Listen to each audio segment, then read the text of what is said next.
Most of my life, I've had pain.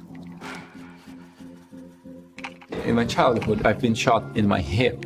I've been shot, that memory was blocked.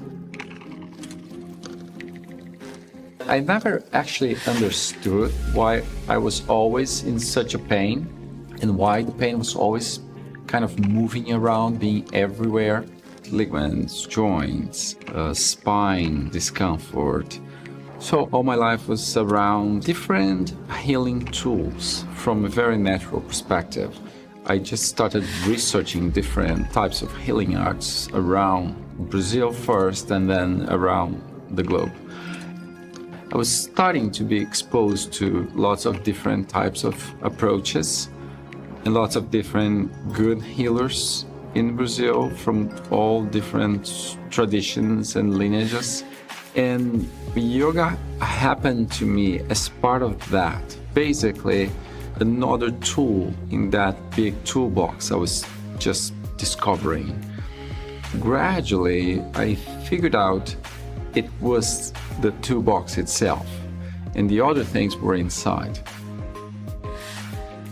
The beginning was me naturally connecting with yoga through my own personal discomfort and pain, but seeing yoga as natural technology that would be leading me to a better physical life. But then that journey ended up being very different because after probably 2 years doing yoga, all the pain came back, and I was not aware of why that happened. I was studying with excellent teachers in all different places and practicing quite a lot and researching and becoming more knowledgeable about all that. When the pain came back, it really got me in a sense. For a while, I thought about stop doing it for good. But at the same time, I was very frustrated. But instead of blaming yoga for not working, I decided to question a little bit more what was happening in the yoga field at that time already. Because of the background with various types of massage and the chiropractic field and other types of healing work, I always thought you should be doing yoga and getting clear benefits. The benefits should be very solid and they should impact you in a deeper level. Naturally, I started reading traditional yoga books again. And in the books, I was just searching for the very, very basic parts of yoga, the most fundamental aspects of yoga that one could be thinking about or going for in a practice. And that was super clarifying for me. After seeing many teachers, many places, many countries, and reading those old books over and over again, I started understanding that we in the West, we actually went to the East to see what was happening there.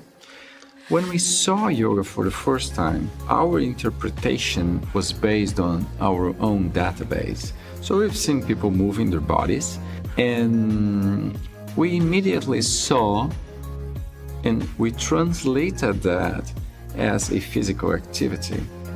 So we started using and practicing yoga as a form of maybe fancy, maybe exquisite type of physical activity. Have never been a physical activity. It was always something else because it's so related to our nervous system and our mind. I would say probably all the poses are only about that. Ways for you to be exploring and having more of your own personal potential available to you. Not as a physical activity, I would say it's a lot closer from a hygiene procedure than a physical activity. The poses are a lot closer to that. But if you add the fitness factor, it doesn't really fit well. And we can see that because over time, doing them as a physical activity usually ends up being a mistake. And you can see it because you have injuries or problems or issues. And one day, I was driving. After driving probably for 1 or 2 hours, everything in that hip started to get locked up and the pain would start moving. Instead of seeing that the car was harmful, I've noticed that the car was not harmful only to me. The car was actually harmful to everyone. I was noticing more because my hip being injured was allowing me to experience what everybody actually feels, but in a shorter period of time. So I was actually having the opportunity, as if you have something under the microscope and you can see clearly.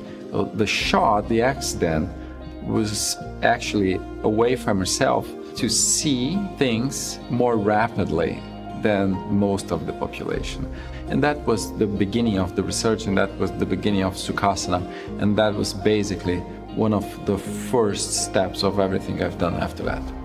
And at that moment, I actually noticed that yoga poses basically are very complex leverage systems operating biomechanically. Every single pose matches a human necessity in one or in many joints at the same time. So from that reflection, just kind of yoga and my chiropractic work merged together in front of my eyes.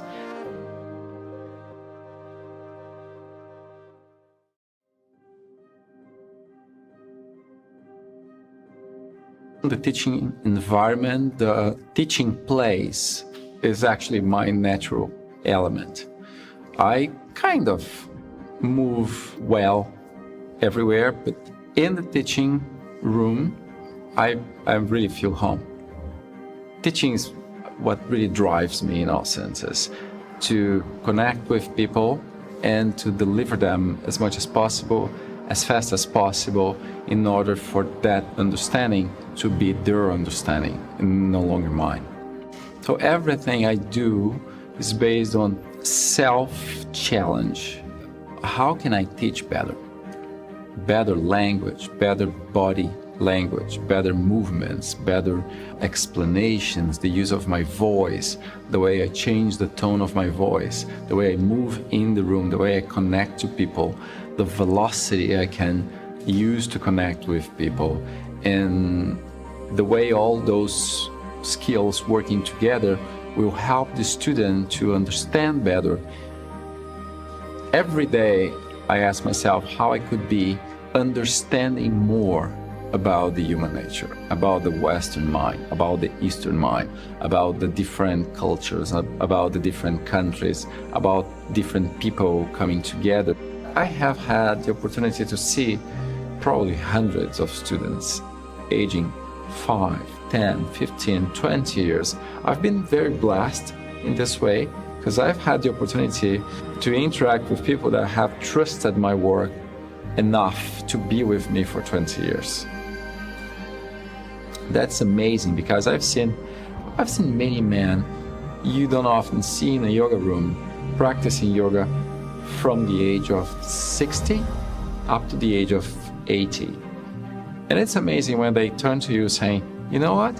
I see in the mirror that I'm older, but I can't actually feel it. All my friends, they deal with their knees, they deal with their hips, they deal with their spine, and I don't. And actually, I used to have stuff when I was 60 that I don't have anymore. Everything you do has to lead you to more of your potential. And we actually have no idea what the potential of the human being is.